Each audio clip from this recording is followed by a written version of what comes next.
Vamos dar início ao nosso estudo sobre a soteriologia.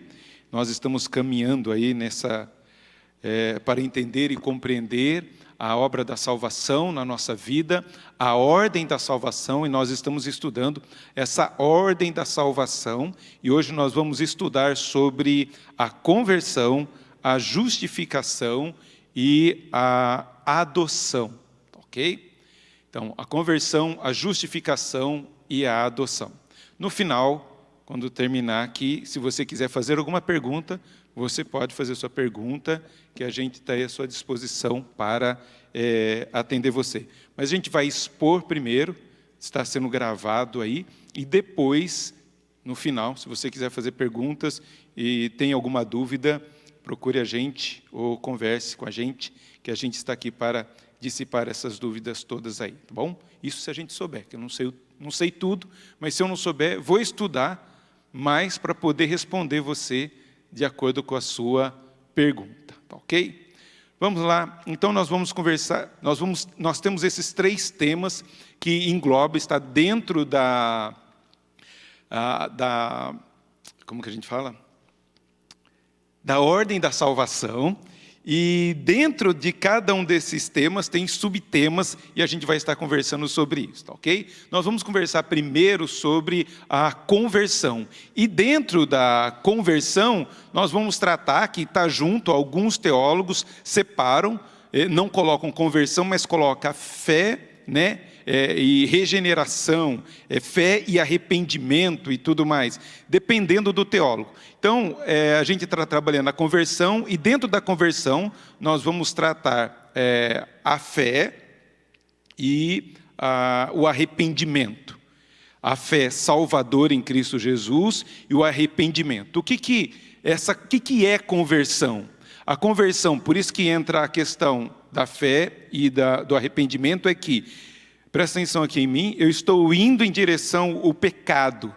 E arrependimento é eu voltar do pecado, dar as costas ao pecado e ir em direção a Cristo pela fé. Então, essas duas coisas não acontecem separadamente, mas instantaneamente. É como eu indo para uma direção, mas eu me converto e volto pela fé em Cristo Jesus. Eu dou as costas para o pecado, eu abandono o pecado e caminho na confiança de que Cristo vai me salvar, de que Cristo é o meu Salvador, de que Cristo me salva para eu ter uma nova vida em Cristo Jesus. Então, isso é essa conversão. Nós vamos tratar essa questão da conversão e vermos como que eles andam, caminho e tudo mais, como nós vemos aí no nosso programa. O conceito básico, de conversão que nós temos aqui. Podemos definir a conversão da seguinte maneira: a conversão é a nossa resposta deliberada ao chamado do Evangelho, pelo qual sinceramente nos arrependemos dos pecados e colocamos a nossa confiança em Cristo para sermos salvos. É o que eu mostrei nessa maneira. Eu me arrependo e me volto para o Senhor Jesus. A palavra conversão significa voltar-se, voltar-se.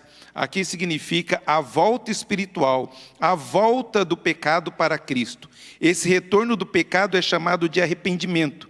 E voltar-se para Cristo é chamado fé. Então, eu dar as costas ao pecado, a gente chama de arrependimento.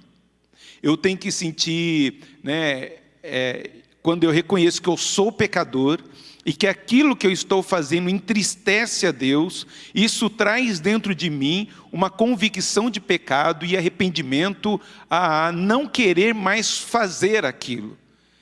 Então, isso que a gente denomina conversão. Isso é bem claro e fica muito claro nas pessoas que se convertem adulto. Um exemplo de uma pessoa, entre aspas, que a gente fala, que era do mundo, e depois se converte.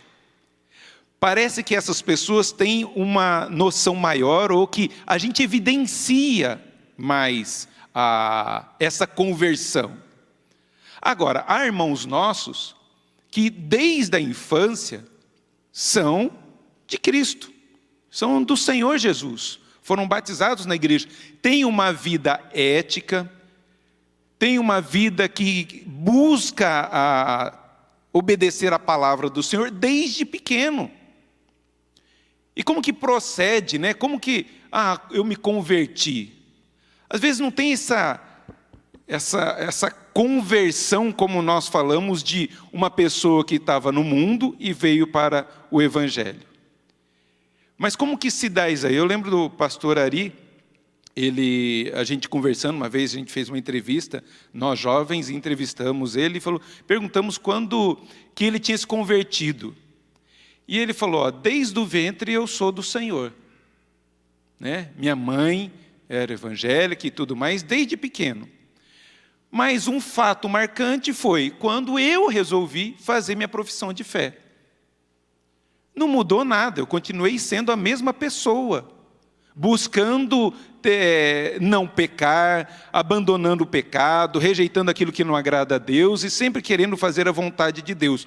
Mas a minha profissão de fé foi um marco. Olha, eu confessei diante da igreja que a minha vida, não que não era, mas diante da igreja, diante de Deus, diante dos principados e potestades, que a minha vida é do Senhor Jesus e eu creio na fé dos meus pais, eu creio naquilo que os meus pais fizeram comigo, quando eu fui apresentado pelo batismo. Então, não precisa ter agora mudou, porque tem muita gente que muda, né, se converte, entre aspas, vem para a igreja, muda durante um período, depois volta novamente ao pecado. É como a Bíblia relata que a porca lavada volta a revolver-se na lama. Né? Ovelha se suja na lama, mas se limpa. E não volta mais a ficar rolando na lama. Agora, porco não. Porco é sempre porco e vai viver na lama. Ovelha não. Pode se sujar, se limpar e voltar para um bom caminho. Agora, porco não. Deus morreu por ovelha. Tá bom? Nós somos ovelhas do Senhor Jesus. Nós podemos tropeçar, mas o justo pode cair 7 vezes, mas de todas o Senhor o levanta. Isso não quer dizer que eu caí 8, Deus não levanta mais. Tá? Não, Deus me levanta, está dizendo que se eu me arrepender, Deus está ali, sempre disposto a perdoar o meu pecado. Então, aqui, conversão ou voltar-se significa a volta espiritual, a volta do pecado para Cristo. Esse retorno do pecado é chamado de arrependimento e voltar-se para Cristo é chamado de fé. Podemos olhar para cada um desses elementos da conversão e, em certo sentido, não importa qual deles vamos discutir primeiro, porque nenhum pode ocorrer sem o outro. E eles devem ocorrer juntos quando a verdadeira conversão acontece. Tem gente que só fica triste por causa do pecado, mas não houve um voltar-se para Jesus. Ou tem gente que, como nós vamos ver mais à frente, conhece a Jesus, mas não abandona os seus pecados. As duas coisas andam junto, arrependimento e fé. Isso que a gente tem que entender e compreender diante do Senhor. Então vamos caminhar um pouco, falar sobre a verdadeira fé. O que é essa verdade? O que é fé? O que não é fé salvadora? Ok? Essa confiança que nós devemos ter no Senhor. Fé salvadora e arrependimento. A verdadeira fé salvadora inclui conhecimento, aprovação e confiança pessoal. Isso deve ter na nossa fé salvadora. Não basta só ter conhecimento ou só concordar, aprovar, mas temos que ter essa confiança, essa fé em Cristo Jesus. Apenas conhecimento não é suficiente para eu ser salvo. Há muita gente que conhece de Cristo, sabe de Cristo, se emociona com as coisas que Cristo fez, acha bonitos os versículos, até compartilha, tem conhecimento, mas não tem arrependimento, e que deve haver. A fé salvadora, a fé salvadora, dá para ler aí?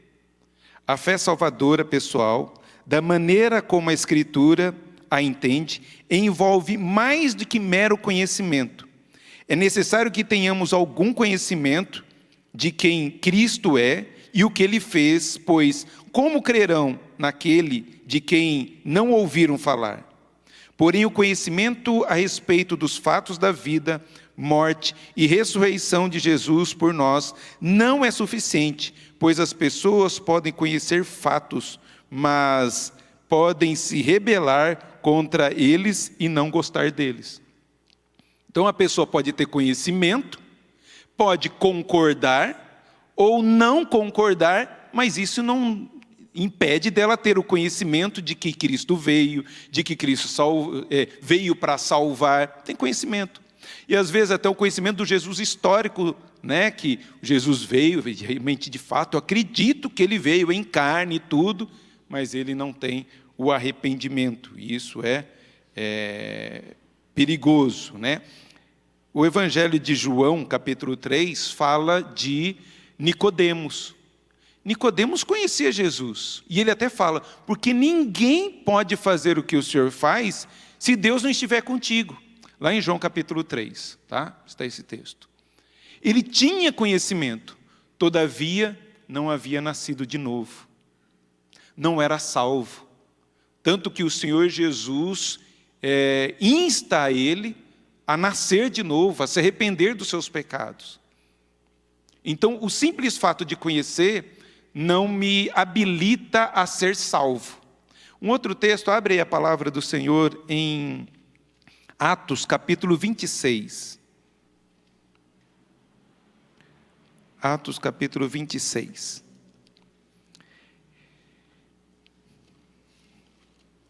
E aqui Paulo, diante do rei Agripa, e ele prega o evangelho de maneira maravilhosa, né, diante de todos aqueles que estão vendo o julgamento de Paulo. Atos 26, versículo de número 27. Ele tem conversado e tudo mais, falado, e ele faz uma pergunta ao rei Agripa. Atos 26, 27 e 28. Acreditas, ó rei Agripas, nos profetas? Bem sei que acreditas. Você acredita nas profecias e tudo mais que está escrito nas Escrituras? E o rei Agripa acreditava em tudo aquilo, ele tinha conhecimento. Isso que Paulo está falando, ó, esse conhecimento que você tem é Jesus, está apontando tudo para Jesus. Então, versículo 28, Agripa se dirigiu a Paulo e disse, por pouco me persuades a me fazer cristão. Por pouco. Eu concordo, mas eu não quero saber disso, não. Tenho conhecimento, mas só conhecimento não salva. Tanto que ele fala, quase. Não tem gente assim, né? Que só falta ser crente.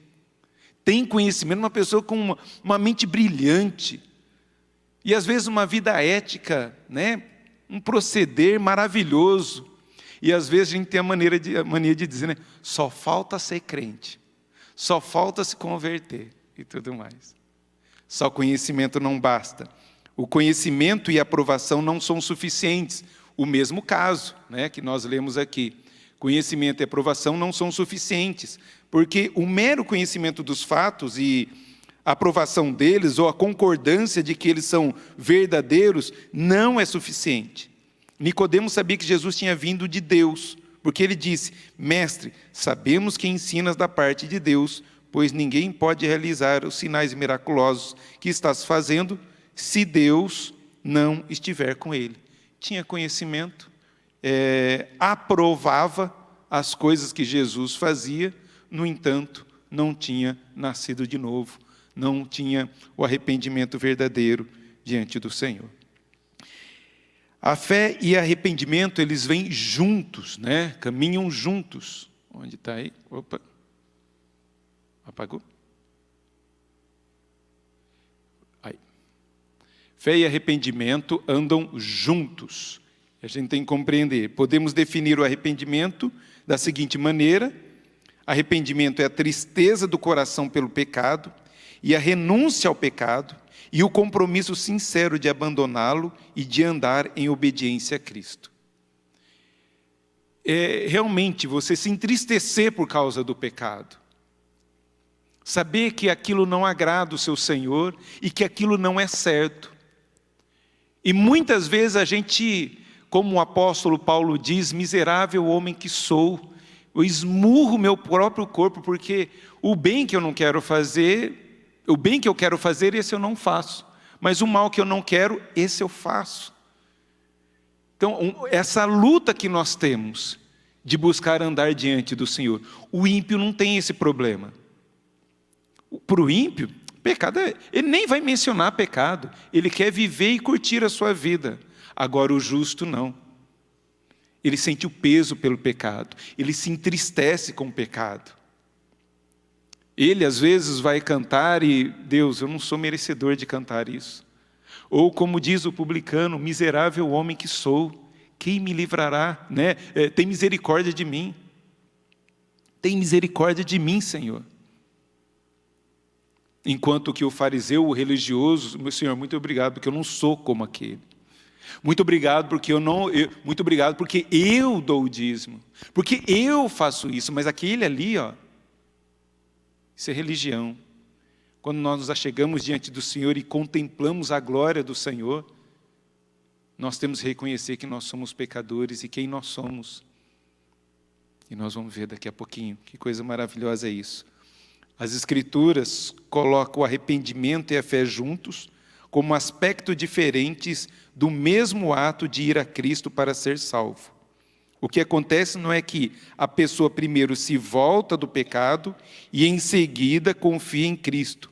Ou primeiro confia em Cristo e a seguir se volta do pecado. Mas que ambas as coisas ocorrem ao mesmo tempo.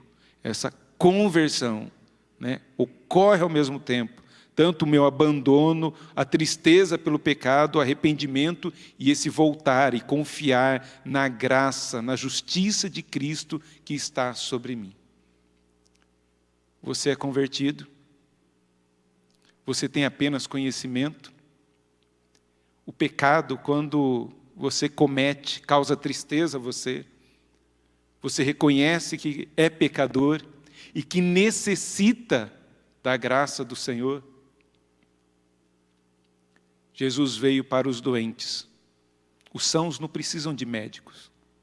A mesa da ceia não é para santos, mas é para pecadores. É um convite para que nós possamos achegar diante do Senhor, de reconhecendo quem nós somos e quem Deus é.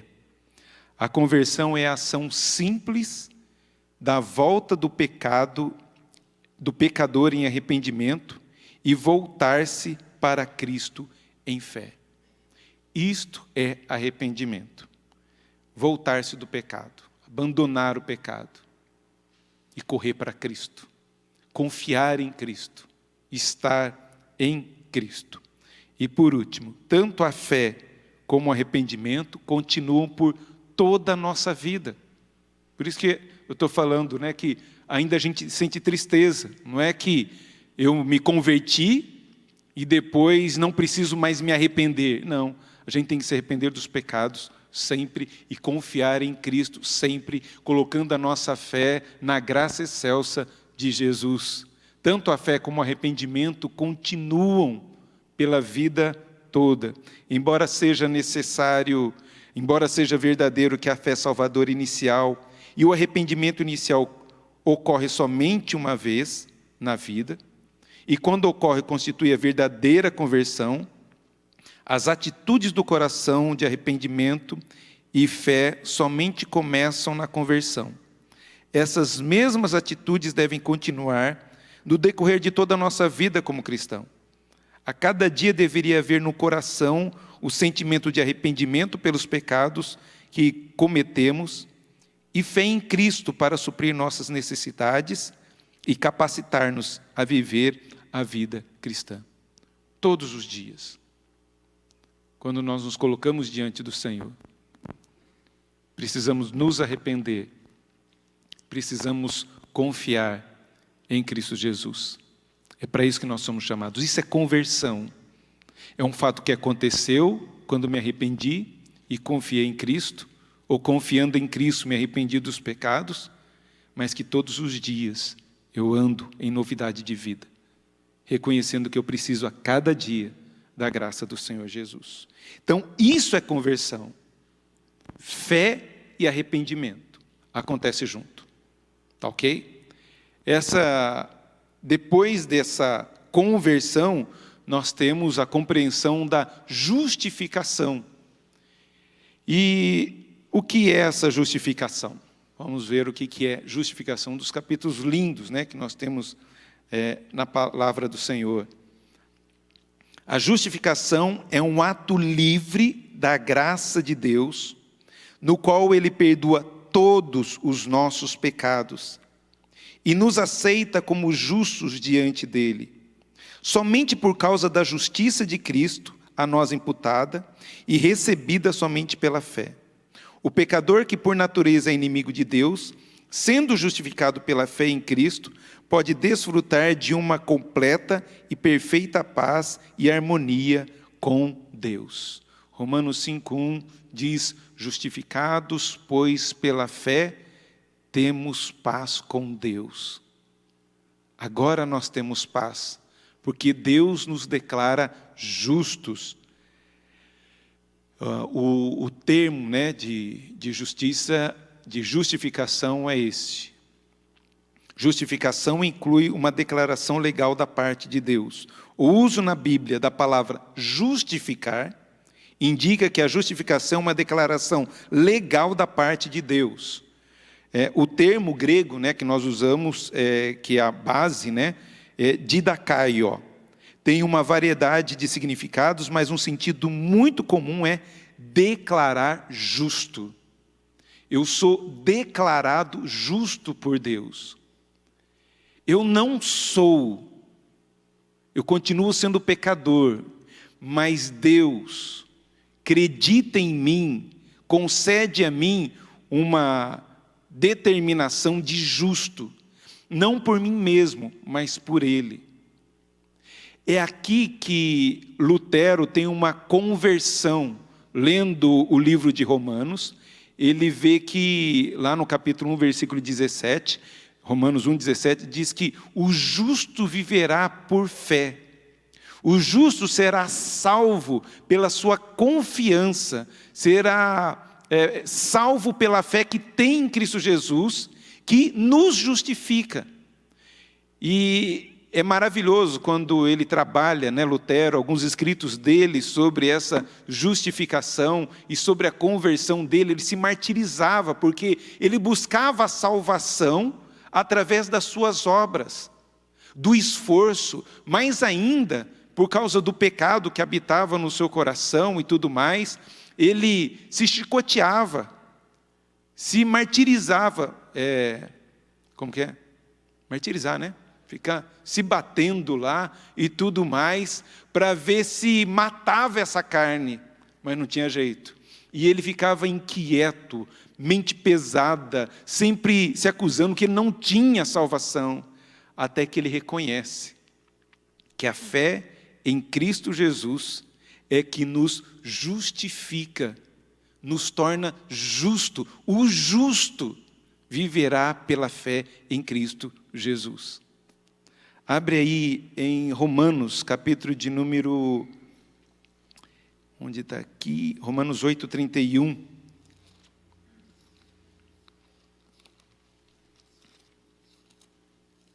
Olha a compreensão de Paulo, o ensino de Paulo com respeito... Ele vem falando, né, sobre o pecado, sobre que nós não devemos viver deliberadamente no pecado. E aí ele fala no versículo 31. Que diremos, pois, à vista dessas coisas? Se Deus é por nós, quem será contra nós? Está certo aí? Romanos 8:31. Romanos 8:31. Acharam? Versículo 32. Aquele que não poupou o seu próprio filho, antes por todos nós entregou, porventura não nos dará graciosamente com ele todas as coisas? Quem intentará acusação contra os eleitos de Deus? Quem que vai acusar os filhos de Deus, se nem Deus os condena? Porque eles são justos. Deus não vai nos condenar. É Deus quem os justifica. É Deus quem nos declara justos. Por isso ninguém vai nos condenar, nem o diabo. O diabo, ele é acusador. E muitas vezes ele vai nos acusar diante de Deus. Olha lá, como Jó, né? Eu fico pensando, quando Deus chama Satanás para conversar, e Deus fala, vem cá, você viu o meu servo Jó? É Deus quem chama Satanás. Fala, vem cá, você viu o meu servo Jó? Homem íntegro, reto e que se desvia do mal. É Deus que chama. Tem alegria de ver o filho dele. Só que às vezes quando eu vou orar, parece que é o diabo que chama Deus. Vem cá, Deus. Viu o teu filho Newton? Olha lá, ó. Pecador, vem me acusar. Vem acusar a minha mente.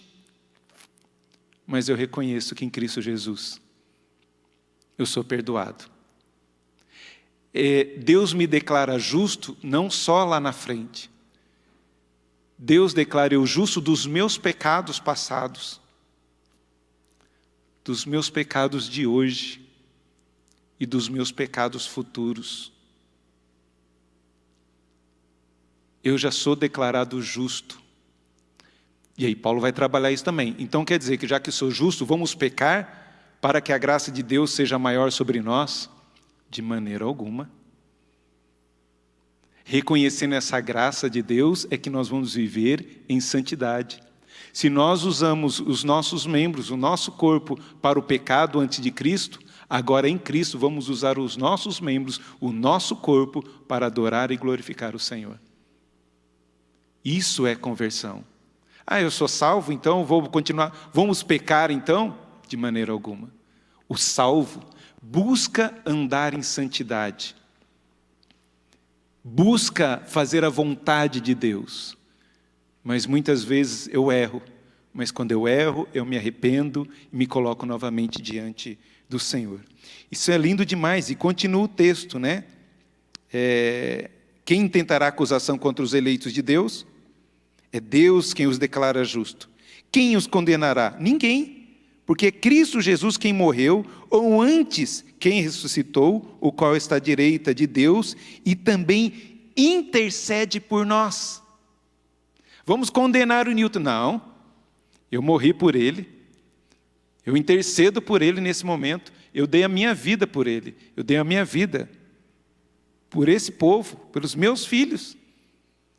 Jesus não, né? Eu dei a vida pelos meus irmãos. Deus mandou o seu filho morrer pelos seus filhos. E a gente vai ver essa questão da adoção. Que coisa maravilhosa é isso, meus irmãos. Essa justificação. Nós sermos declarados justos diante de Deus. Então, e Deus nos declara justo, não segundo a nossa opinião, mas a opinião dele. Vamos lá. Deus nos declara justos à vista dele, de acordo com a vontade dele, a opinião dele e não a nossa. Na declaração legal de justificação da parte de Deus, ele é quem declara especificamente que somos justos à vista dele. Essa declaração envolve dois aspectos. Primeiro, significa que ele declara que nós não temos penalidade a pagar pelo pecado, incluindo os pecados do presente, do passado e do futuro.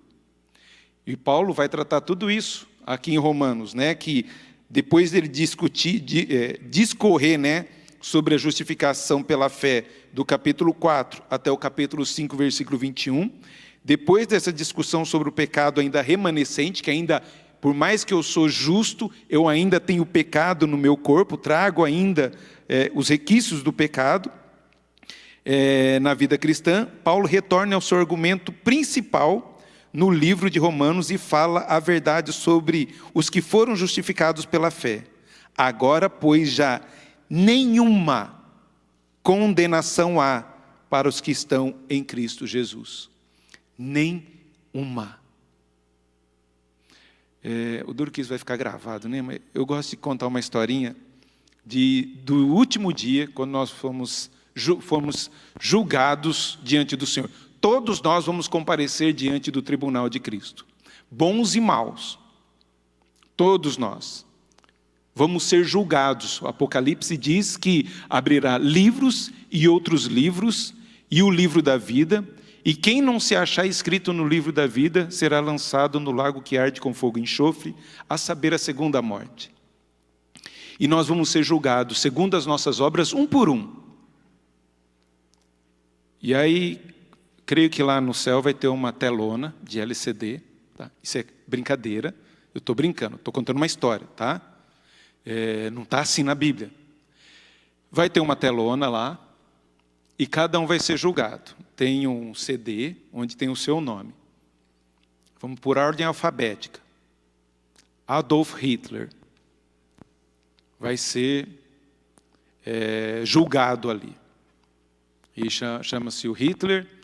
E vamos colocar primeiro, tem 2 CDs, das coisas boas e das coisas ruins. Vamos colocar primeiro das coisas boas. Gente, você vê o filme das coisas boas que o Hitler fez, você ficava impressionado. Ele ajudou a velhinha a atravessar a rua. Ele deu esmola para quem precisava. Ele obedeceu a mãe para fazer tal coisa. Ele evitou uma briga lá na escola. Gente, umas coisas assim que você ficava até impressionado. Só faltava uma auréola. Aí vamos colocar as coisas agora ruins. As coisas ruins. Os pensamentos. Todos os pensamentos. Os atos. As omissões. Tudo. Vamos colocar. Aperta play. Um filme de terror. Barbaridades. Coisa terrível. E ainda, Hitler ainda argumenta, mas eu não tive culpa. Eu não tive chance de saber quem era Jesus. Não, você teve sim. Lembra do pastor Emil Brunel? Ele veio falar que estava errado o que você estava fazendo. Você mandou ele para o campo de concentração. Você mandou ele para o campo de concentração. Ele falou que você estava no caminho errado. Você tinha que se arrepender. O que você fez? Mandou matar o homem. Você é indesculpável. Diante das suas obras, você está condenado. Inferno. E a gente tem eternidade para julgar, tá? Aí chega Newton Cláudio Tomazini. Eu chego ali na frente, vai passar as coisas boas que o Newton fez primeiro. Gente, até eu fiquei impressionado. Nem eu sabia que tinha feito tantas coisas boas assim. Nem lembrava de coisas assim que eu fiz, que eu falei, gente, maravilha, nossa, Bilu, minha mãe, todo mundo vendo, nossa, né? A igreja, nossa, Newton, olha. E até nós, foi meu pastor, ó, né? E tudo bem, eu fiquei todo assim, né? Fiquei até vermelho. Agora vamos colocar as coisas ruins que o Newton fez. Os pensamentos, os atos, as omissões, coisas escondidas. Jesus amado, a igreja toda vai ver. A Bilu está aí. Mamãe. E aperta o play. E a tela fica vermelha. Porque o sangue de Jesus me purifica de todo pecado. Eu não tenho nenhuma condenação. E eu sou salvo pela graça em Cristo Jesus. As pessoas são condenadas ao inferno por causa das suas obras. Nós somos salvos não por obras, mas pela graça. Porque houve arrependimento e confiança, fé em Cristo Jesus.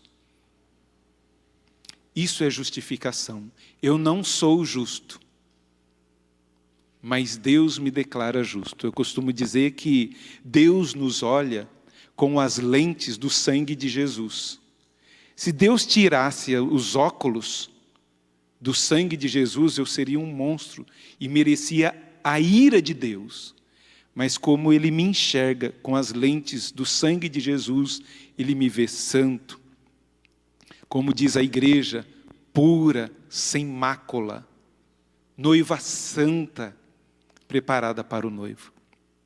Mas tudo isso por causa dos méritos da justiça de Cristo Jesus. Amém? Então, eu li tudo aqui Isso, Romanos 5, 21, e depois de uma discussão sobre o pecado remanescente, Paulo, agora, pois, nenhuma condenação há para os que estão em Cristo Jesus. Deus pode declarar-nos justos. Vista deles. C. Deus pode declarar-nos, Deus pode declarar-nos justos, porque Ele nos imputa a justiça de Cristo. Que diremos, pois, à vistas, que diremos que Deus nos imputa a justiça de Cristo? Queremos dizer que Deus considera a justiça de Cristo como pertencente a nós. Ele a acredita, em nossa conta. A Bíblia diz que Abraão creu em Deus e isso lhe foi creditado, imputado como justiça. Paulo explica, mas aos que não trabalham, porém crê, naquele que justifica o ímpio, a sua fé lhe é atribuída como justiça. É assim que Davi declara ser bem-aventurado o homem a quem Deus atribui justiça, independente das obras. Desse modo, a justiça de Cristo torna-se nossa. Paulo diz que somos os que recebemos o dom da justiça. Se é um dom, é imputado, é dado a nós. Por nós mesmos? Não, por causa de Cristo Jesus, e é a justiça de Cristo sobre nós. Quando Cristo morre na cruz, Ele toma a nossa maldição e coloca sobre nós a bênção dEle. Ele pega todos os nossos pecados e nos dá todo o perdão dEle, toda a santidade dEle, é esse pacto de sangue que é feito. E que nós recebemos desse amor de Deus por nós. Então Deus nos declara justos porque Ele coloca sobre nós a justiça de Cristo. Por isso que Ele nos vê limpos, porque Ele vê Cristo no nosso lugar. Por isso que Cristo intercede, se coloca no nosso lugar para a nossa salvação. Ele intercede por nós. A justificação também, a justificação chega a nós inteiramente pela graça de Deus, não por causa de algum mérito em nós mesmos. Depois de Paulo, depois que Paulo declara em Romanos 1, 18 até 3, 20, que ninguém será capaz de tornar-se justo diante de Deus, visto que ninguém será justificado diante dele por obras da lei, então continua a explicar, pois todos pecaram e carecem da glória de Deus, sendo justificados gratuitamente, é pela graça, não é pelas minhas obras, não é pelo meu esforço, por sua graça, mediante a redenção que há em Cristo Jesus. Nós somos completamente incapazes de merecer o favor de Deus. A única maneira pela qual podemos ser declarados justos é se Deus gratuitamente nos proporcionasse a salvação pela graça, totalmente à parte das nossas obras. E é assim que acontece. Mediante a graça de Deus é que nós somos justificados. E a última parte, eu já li, Agora o final aqui da justificação, depois a gente entra na adoção e a gente já termina. Deus nos justifica por meio da nossa fé em Cristo. Quando começamos o capítulo, notamos que a justificação vem depois da fé salvífica. Paulo torna clara essa sequência quando diz: temos crido em Cristo Jesus para que fôssemos justificados pela fé em Cristo, e não por obras da lei, pois por obras da lei ninguém será justificado. Então ele fala que nós somos justificados pela fé e não pelas obras. E ele continua ainda a dizer, aqui Paulo indica que a fé vem primeiro com o propósito de sermos justificados. Ele também diz que Cristo é a propiciação mediante a fé e que Deus é o justificador daquele que tem fé em Jesus. Jesus é a propiciação, é o que tampa o nosso pecado. Propiciação era uma tampa que havia da arca. A arca tinha a arca da aliança, dentro da arca tinha as tábuas da lei, uma porção do maná e o cajado de Arão que floresceu. Então, sem a tampa eu via a lei e essa lei me condena. Mas havia uma tampa, e essa tampa chama-se propiciatório. Jesus, Paulo está dizendo que Jesus é a propiciação dos nossos pecados. Jesus tampa, apaga, não que elimina, porque o pecado está ali, a lei está ali, que mostra que eu sou pecador, mas ele tampa, ele perdoa, ele nos purifica. Por isso Cristo é a propiciação pelos nossos pecados. O capítulo 4 inteiro de Romanos é uma defesa do fato de que somos justificados pela fé, não por obras. Assim como Abraão e Davi o foram. Paulo diz, justificados, pois, mediante a fé. Então é somente pela fé em Cristo Jesus é que nós somos justificados. E essa é a declaração que nós temos, esse carimbo que nós temos de ter uma marca em nós. Nós estamos declarados justos. Fomos ao tribunal e fomos absolvidos, porque houve uma declaração de que nós estamos limpos, sem nenhum pecado, sem nenhum crime a pagar. Cristo paga no nosso lugar. No tribunal é Ele que paga no nosso lugar. E por último, a adoção, que nós vamos caminhar nessa ordem da salvação. Tá? Então nós vimos aí a conversão, a gente viu arrependimento e fé, a justificação e agora a adoção. Foi? Não, justificação, a adoção. E o que é essa adoção, né? Essa filiação? Fazemos parte da família de Deus. Na regeneração, Deus nos dá uma nova vida espiritual. A regeneração que nós já estudamos. E uma vida espiritual interior. Na justificação, dá-nos o direito legal de estarmos diante de Deus. Nós só podemos falar a Deus, termos comunhão com Deus, porque Ele nos declara justos. Mas na adoção, Deus nos faz membros da sua família.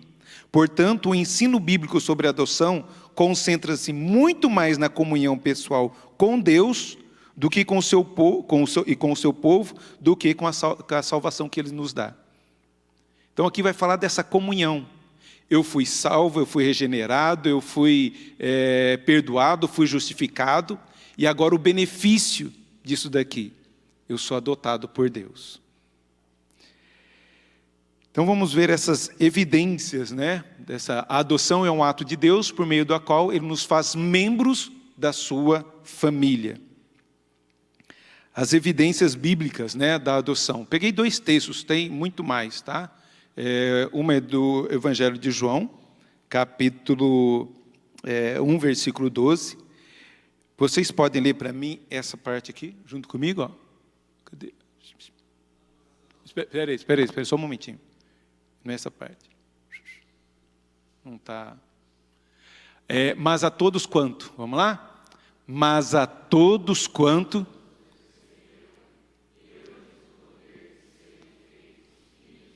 Nós somos feitos filhos de Deus. Muitas pessoas dizem que todo mundo é filho de Deus. A Bíblia não fala isso. A gente acha bonito, né? Não, todo mundo é filho de Deus. Não, todos nós somos criaturas de Deus. Os filhos são os que se arrependem, têm fé nele, se convertem, são regenerados, esses são adotados. Nós somos adotados em Cristo Jesus. Olha só esse texto aqui. Pois todos os que são guiados pelo Espírito de Deus, estes são filhos de Deus. Não recebestes o espírito de escravidão, para estardes outra vez com temor, mas recebeste o espírito de adoção, pelo qual clamamos, Abba, Pai, né? Uma maneira íntima de dizer pai. Não seria papai, tá? Muitos gostam de dizer que é papai, mas é uma maneira íntima de tratar o nosso pai.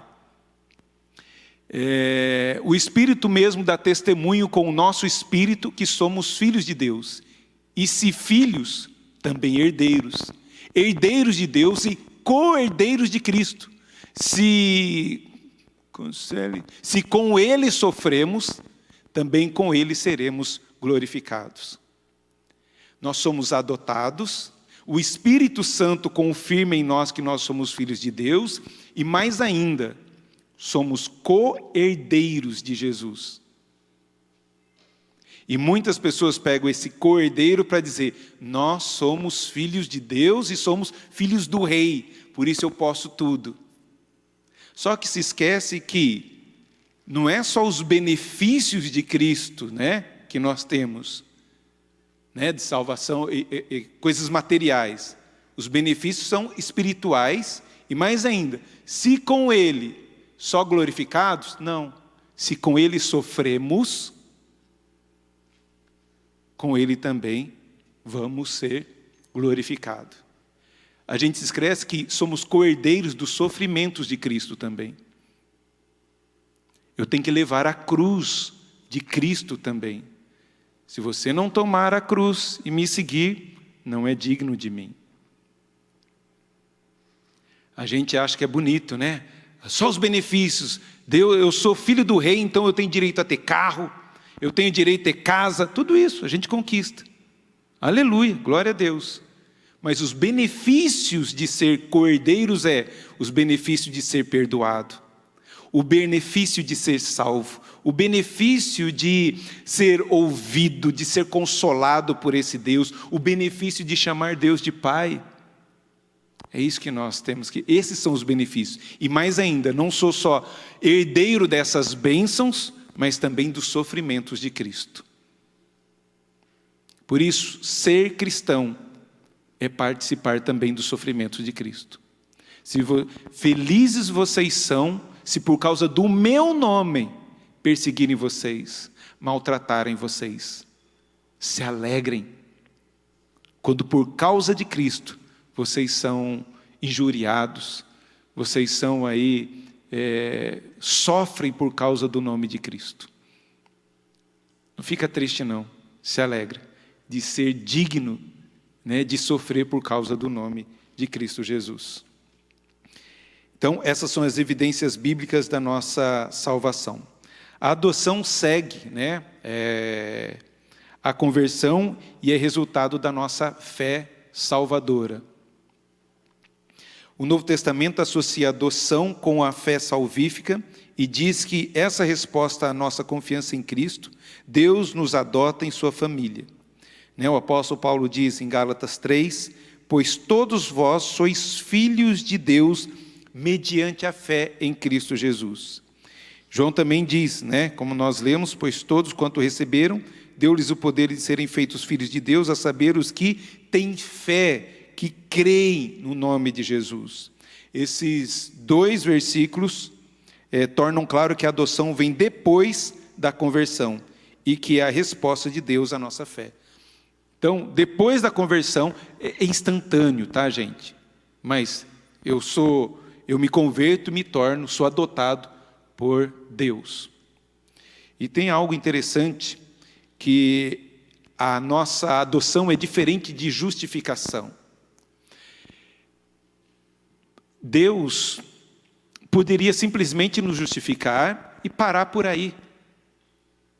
Eu me tornaria uma pessoa justa, falaria com Deus, tudo. Mas Deus vai além disso. E deixa bem claro que eu não preciso, algumas criaturas, né, que nem assim, os anjos. Os anjos não são filhos de Deus. Ainda que na Bíblia, né, lá em Gênesis, fala que os filhos dos homens e os filhos de Deus. Mas não está falando de criaturas ali, não dessa adoção. São coisas distintas, essa adoção e essa justificação. Olha só, embora a adoção seja um privilégio que vem a nós, ao mesmo tempo em que nos tornamos cristãos, é contudo um privilégio distinto da justificação e da regeneração. Na regeneração, tornamo-nos espiritualmente vivos e capazes de falar com Deus em oração e adoração e capazes de ouvir sua palavra com o coração receptível. Porém, é possível que Deus tenha criaturas espiritualmente vivas e, contudo, não são da família de Deus, como os anjos. Os anjos, eles falam com Deus, eles têm comunhão com Deus e tudo mais, mas não são filhos de Deus. Assim nós podíamos ser também. justificados, falar com Deus, termos comunhão com Deus, mas não sermos filhos. Mas Deus nos torna filhos de Deus. É possível que Deus tenha criaturas espiritualmente vivas e que, contudo, não são membros da sua família e não compartilhem os privilégios especiais de membros da família. Os anjos, por exemplo, aparentemente se enquadram nessa categoria. Portanto, teria sido possível para Deus decidir dar-nos regeneração sem o grande privilégio da adoção na sua família. Interessante isso. Deus podia ter dado nos justificados e parado por aí. Mas que privilégio nós temos, diferente dos anjos. Deus nos chama de filhos. Os anjos não chamam Deus de pai. Nós podemos chamar nosso Deus de Pai. Pai nosso, que estás nos céus. E por último, os privilégios dessa adoção. E vou terminar aqui, tá? Um dos maiores privilégios da nossa adoção é a possibilidade de falar com Deus e de nos referirmos a Ele como um Pai bondoso e amoroso. Nós oramos, Pai nosso que estás nos céus. E compreendemos que já não somos escravos, porém filhos. Portanto, agora dirigimos-nos a Deus, não como um escravo se dirige ao seu senhor de escravos, mas como um filho se dirige ao Pai. De fato, Deus nos dá um testemunho interno, oriundo do Espírito Santo, que faz com que instintivamente chamemos Deus de nosso Pai. Mas recebestes o Espírito de adoção, baseado no qual clamamos Abba, Pai. Esse é um privilégio que nós temos como filhos de Deus. E tudo isso é um fato tão maravilhoso na nossa salvação. Não é simplesmente fui salvo. Implica muitas coisas nessa salvação. Implica que eu dei as costas para o pecado, eu me voltei para Cristo. Implica que Deus coloca sobre mim uma declaração de que eu sou justo, ainda sendo pecador. Mostra que Ele me adota e agora eu sou herdeiro das bênçãos espirituais e que eu devo viver como filho de Deus. Se nós somos filhos de Deus, o filho se parece com o pai. Eu quero me parecer cada vez mais com o meu Pai, com o nosso Pai que está nos céus. Eu quero buscar a santidade, eu quero buscar a misericórdia, eu quero manifestar essa misericórdia de Deus também. Agora, isso só é possível se eu ler as Escrituras. Eu saber o que é, o que não é, o que pode, o que não pode, o que agrada, o que não agrada ao meu Pai. Por isso é um convite, se somos filhos, vamos andar como os filhos de Deus. Um filho de Deus não fala determinadas palavras. Um filho de Deus não trata a esposa de maneira rude, nem trata o marido de maneira que não está de acordo com as Escrituras, nem o filho trata o pai daquilo que não convém às Escrituras. Eu busco cumprir a palavra do Senhor. E quanto mais eu leio e medito nessa palavra, mais semelhante a Cristo Jesus, ao meu irmão mais velho, eu me torno. E assim eu tenho que ser. Ser parecido com Jesus. Que eu possa andar sempre sabendo que eu sou perdoado. E sendo perdoado, eu me esforço a me dedicar cada vez mais em santidade. Eu conto com o Espírito Santo que persevera a minha vida. Semana que vem a gente vai falar sobre essa perseverança do santo, sobre antes de caminhar, a gente vai ser fiel até a morte e vamos receber a coroa da vida. Amém? Louve a Deus, agradeça a Deus, porque Ele tocou no seu coração através da fé e você se voltou ao pecado, se voltou do pecado para Ele. Agradeça a Deus pela declaração que Ele faz de que você é justo. Por isso, nenhuma condenação, o diabo não fica lá acusando mais você. Quem nos separará do amor de Deus? Nem morte, nem vida, nem coisas do presente, nem do que ainda está por vir, nem principados, nem demônios, nada nos separa do amor de Deus. Vamos orar?